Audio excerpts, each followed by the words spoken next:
Welcome to Board Game Binge, the place where we bring you bite-sized, bingeable board game content from across the industry. I'm your host, James Staley, and in this episode, we're chatting with Marc Dür, founder of Swiss board game publisher Treeceratops. His latest campaign for the beautiful Dawn of Pangaea is currently on Kickstarter. Marc, welcome to the binge. How you doing, my friend? I'm fine. Thanks for having me. Oh, it is great having you on here. Gosh, you have quite a prolific offering that you've put out there already. We're going to get into some of that. But first, this is the first we've met, so I'm just learning about you, and hopefully we're going to learn a little bit more over this next 30 minutes. So you're a Swiss-based publisher. Have you always been based out of Switzerland, or? Yes, my business partner Samuel and I, we live here in Switzerland. We were born here in Switzerland, and we were ever here in Switzerland located. So yeah, that's our location from the start. Yeah, it was interesting. I was looking through the past portfolio, and I saw Pakakuna, which is like the little, I guess what they're alpacas, right? The llama game. Yeah, exactly. And you're moving a resource, but I actually have that game, which is kind of funny. So I saw that. Yeah, and absolutely. I'm like, I know that game. Oh my gosh. So how did you get started? Like, how did you and your partner, like, how long have you been working in the industry, and how did it all kind of form? We started back in 2016, so I think it's now like 9 to 10 years, and it was directly after after I finished my studies, my master in business administration, and Samuel, my business partner, and I, we know each other from we were like very little, and we always said to each other, yeah, we have to do something together. We simply have to create something. We have to found a company. We just want to try something out, and then we simply started it. And to be honest, it wasn't directly clear that we wanted to do board games. It was more that we saw Kickstarter, found it very interesting, made the analysis, analyzed different things that you can do there, and we simply said, oh yeah, we really love board games. We see board games are performing very well on Kickstarter.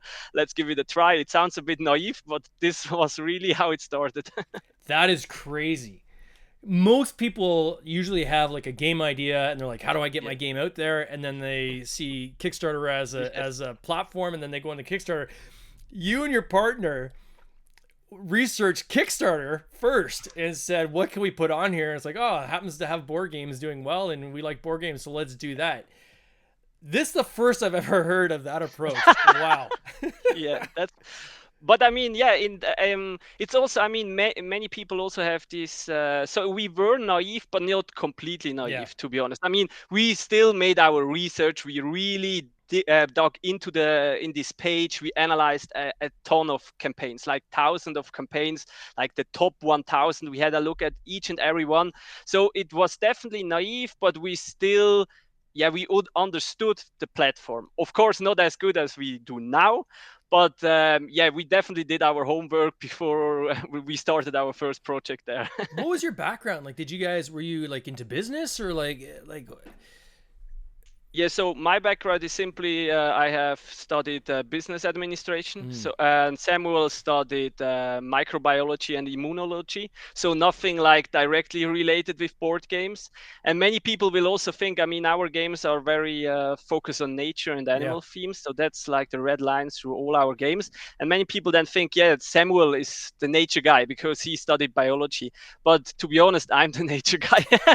I simply am in love with animals. I mean, it's not that related to my business studies, but yeah, it's simply something that I loved since I was very little. But I think I think what is our strength is that we have these two different backgrounds and that we have different skills. And I think it's also, I mean, yeah, business is always sounds a bit boring, but it's very important, right? To understand what the customer wants, how the customer sees the product. Yeah, simply always thinking also about numbers and stuff. I mean, many people that maybe go to Kickstarter, simply have a dream, right? They have a dream, they want to do a board game, then they go there, and then maybe their dream is crushed. And yes, we simply came from the other side, and yeah, we first simply wanted to have everything ready to Yeah, Now, are you after we did the analysis. Yeah. and is it full time now? So you guys have fully transitioned over to just Treeceratops, or do you guys still have some of these other businesses on the side? No, that's since we started, we only do this. I Yeah, mean, again, it's very naive.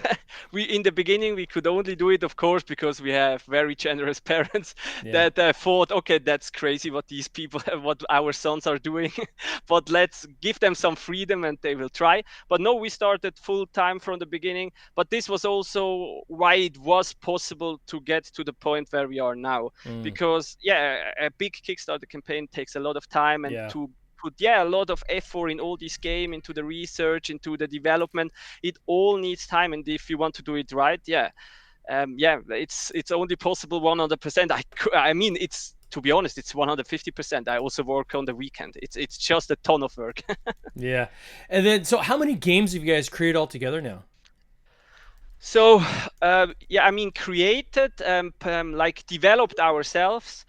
We have 4 games developed ourselves, Mm, but we also published some games with that we licensed from mm, other board games. For example, Pachacuna that you mentioned yeah, before was developed by 2 students of the design university in Zurich.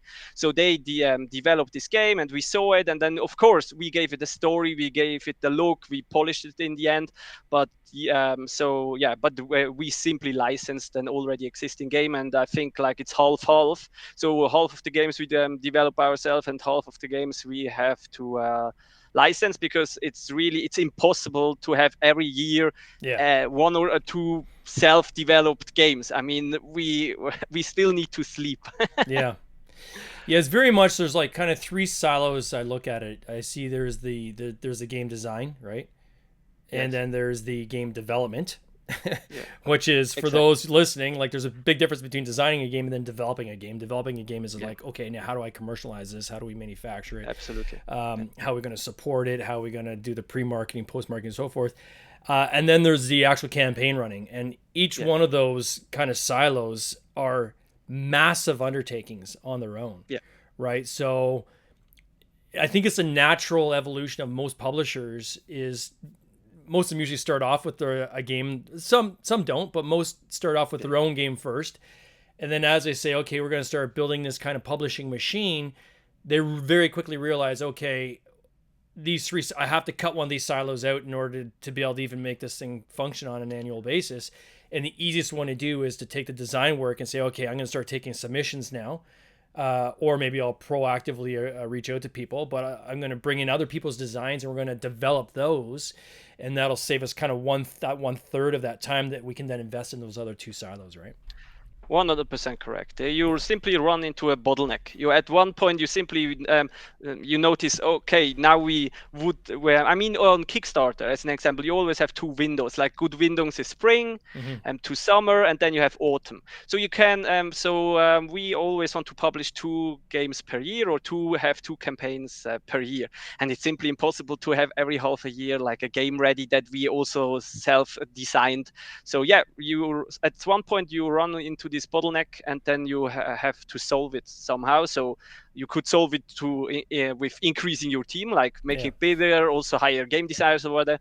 But I mean, it's way easier because to like simply like look out for game designers that have already ideas, and many also contact us Mm-hmm. now that we are also established. I get many emails by game designers that simply would love to see their games published by us. And So how do yeah. you sort through that? Because again, you're getting inundated now with people, because there's Yeah. way more designers than there are publishers, right? 100%. Yeah.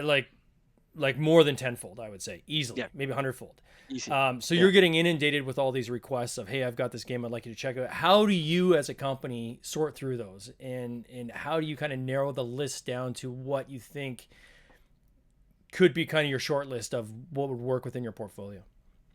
Yeah, I think with us it's always have like a simple first question that is, does it match our assortment? Because it has to be nature or animal related, because that's simply our identity, our philosophy. Our retail partners like WWF or zoos or museums, they work with them. We can't sell them like robot games or sci-fi games or whatever, so it has to match our assortment. That's the first one. Is it possible to match this in our assortment? And then the second one is simply that I check the rule book. The rule book is like very crucial, and because if I have like after 1 minute of reading a question that I never found answered in the rule book, I already know, okay, there is simply a lack of time and effort that was put into this. And sometimes it's also difficult to explain why one game is a hook and why another one hooks me and why another one not. But it's simply you read through it and then you see something or read something and you think, okay, that's smart.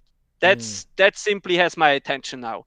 And it's very difficult to explain to someone what is it, because of course if you would know like the perfect recipe to create these hooks, you would have a ton of bestsellers, right? It's like the So X but yeah, Factor, I guess, right? yeah, absolutely, it's this X factor. But so these are like my 3 steps: like check the theme, check is it like, can we put it in our assortment, check the rule book, is it well established, is it well written, is everything in there, and then of course also, yeah, does it have a hook, does it have something special, right?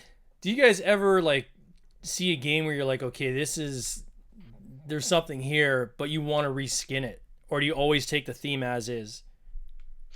I mean, there are like two philosophies how to create a game. You can always start with, for example, a theme and then create a game from a theme, or you go from something like a game mechanic, something that you have in mind, and then go through a theme. And we simply prefer like the way we always start with themes, topic first. We also want to make our games as thematic as possible, right? But of course, I mean, there are also abstract games, and then you simply have to see, yeah, okay, how can we match this in our assortment? I mean, with Pachacuna, the game with the llamas, I mean, it's also in the core, it's an abstract game, but there it wasn't our decision to go with llamas. It was the decision of the students, and we simply liked it. But there, it, for example, was from them a great choice to choose. Oh, okay, we have llamas that goes through the Andean mountains. So yeah, of course, that's always also something that we think. So if I see a hook, a great hook, then of course I start thinking, is there something animal related that we could do with this? And then the Dawn of Pangaea, was that your design, or did you guys again sign on another designer for this one? So the Dawn of Pangaea was designed by Thomas Franken. Tommy Franken, he's from Germany. He already did the Forests of Pangaea. This is like the game that came for it. His first design was the Forest of Pangaea. And then he had like a bit of a problematic Kickstarter campaign. I mean, the campaign was fantastic. Yeah. He was never on Kickstarter and directly made 400,000 euros. It's completely unimaginable. That's gigantic. That is. But after that, he really had problems with fulfillment, with production, with quality management of the production. I mean, every product problem that you can imagine. He will also write a Board Game Geek article about this. It will be published in the Board Game Geek news, but he really had some problems in this regard. And then we were in contact already. I tried to help him a bit because I have more expertise in fulfillment. And then he started also telling me, hey, I want to do another campaign. I simply want to have also a better feeling in the end of a campaign. And I have more ideas and I have better ideas. And I simply want to create an even better game. And then we simply said, hey, okay, let's work together. We do the boring stuff. We focus on production, quality management, fulfillment, like the numbers that are boring. And you simply design again a great game that we can publish. Yeah. It's amazing that there's always what you want to create versus what's practical, right? And often you'll find is there's something that maybe through your prototyping you're able to kind of create a certain look, and then when it comes to the actual functionality of creating that, you could run into some roadblocks. And this is a challenge with a lot of, I think, designers when it's their first campaign and they haven't gone through the whole kind of development cycle, that there's a lot of new learning along the way that can be costly. Yeah, absolutely. I mean, Yeah. mass production is simply something completely different, right? Yeah. So, I mean, you can do everything in small scale, you can do it yourself, and then you give it to mass production to China. Maybe there are communication problems, right? It's so far away, and then you simply can face problems that you would have never imagined that they could pop up, right? Yeah. So, Yeah, and simple things like box sizes, even, right? yeah, When like absolutely. people will design a box, and something as simple as making it fit on a calyx, standard calyx, Yeah, or in your shipping matrix, and going over a 12 yeah, by 12 outer corrugate box for shipping your game is going to drastically increase your shipping costs, things like this, right? So 100%. Yeah. it's great to put wood into a game, but also puts weight into a game. Absolutely. You always when someone tells me, "Hey, could we do this or could we do that or Yeah. could we upgrade this?" It always has also a weight effect, and this has a Yeah. shipping effect, and people don't like to pay shipping costs. Yeah. Yeah, they might think it's a tiny little cost increase, but that actually might be a full fourfold increase in the cost of that component just based on the weight that you're adding to it and so forth, right? Yeah. So with this, can you describe for people who don't know Donna Pangaya or even the one that came before this, Okay. what's the essence of this game? Like, what is this game about? Like, how do you play this game? Yeah, so in Dawn of Pangaea, it's simply you have like an empty continent. So you start on an empty continent, and then you simply start as nature spirits. So every one of us is a nature spirit, and then we start growing our trees. So you have these beautiful little trees that you have in no other game. They are like three-dimensional and in different like shades of colors that you also find out in nature. And then you simply start to plant seeds, then grow trees out of these seeds, and then you have different rituals that you can perform that gain you points, right? So you try to make connections between the different biomes on the continent with like tree chains, and the longer these tree chains are, the more points you get. And you also when you grow a tree, then you always get the resource of the biome there. So there is a snow biome, there is a wind biome, a sun, and a rain biome. You get these resources, and with these resources, you can also attract creatures, which are also a type of ritual, which also gain you point.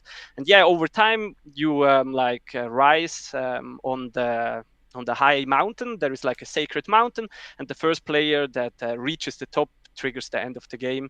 And yeah, the more player with the most points simply wins the game. But it's it's simply a very beautiful game in front of you with simple rules. So the Mm-hmm. rules are not too long. But yeah, the game really develops with the different things that you then can do, right? So the complexity doesn't come from the rules, but simply from the mechanics and how you can combine them.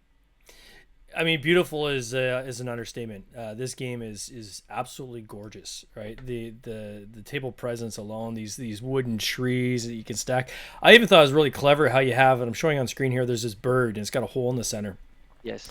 and that bird actually fits on the tree, right? Like, Yeah. like it's cool. Just little things like that. The details, the artwork is amazing. Can you talk a little bit to that? So I noticed in the bottom of your page there was someone you called out specifically that's in charge of all your monster creation and so forth.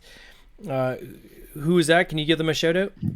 Yeah, sure, absolutely. I mean, the both artists were most involved in the development were Yeah, Johanna Tarkela. She drew the cover. We worked with her like many times before. She also did the Pachacuna cover, the Zoo yeah. Tycoon cover. She was like in all our the games before.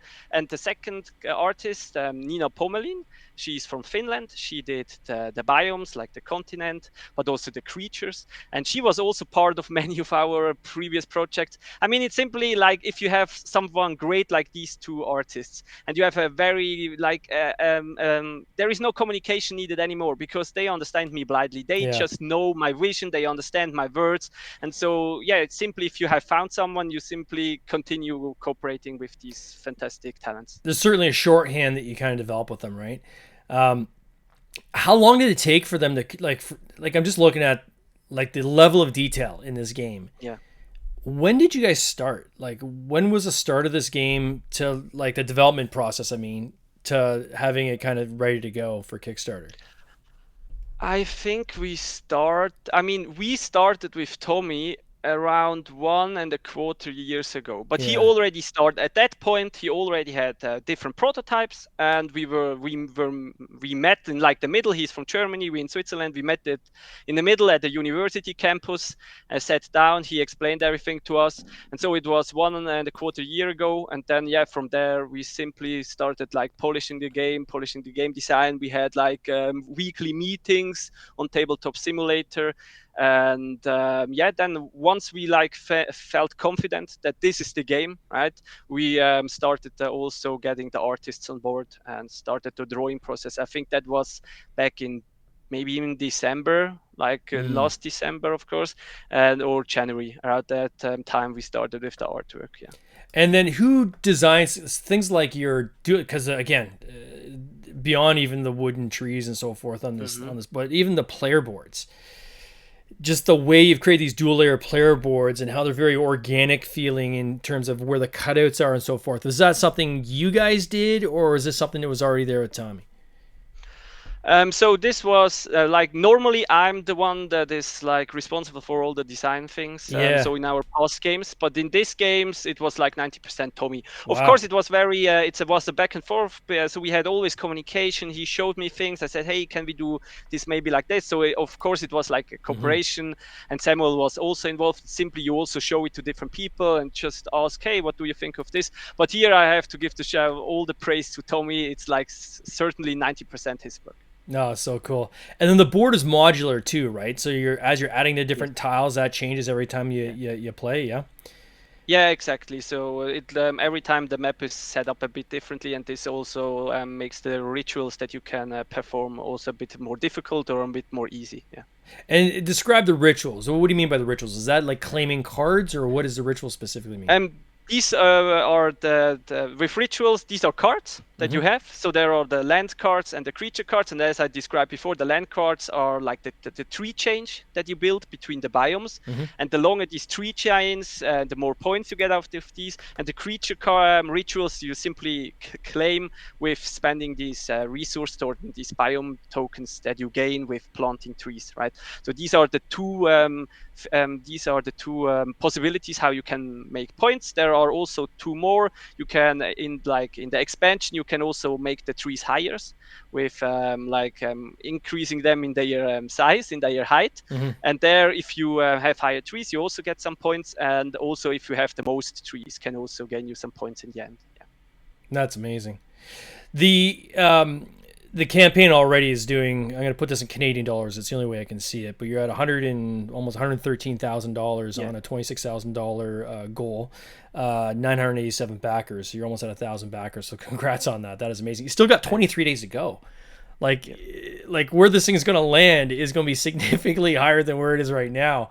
I think so. Like what do you what credit do you give? Like, or what can you credit most for how you guys launch like with such an impact? Is it the game? Is it conventions? What is the key thing that you guys use in terms of your approach to set your campaign up for this kind of success out of the gate?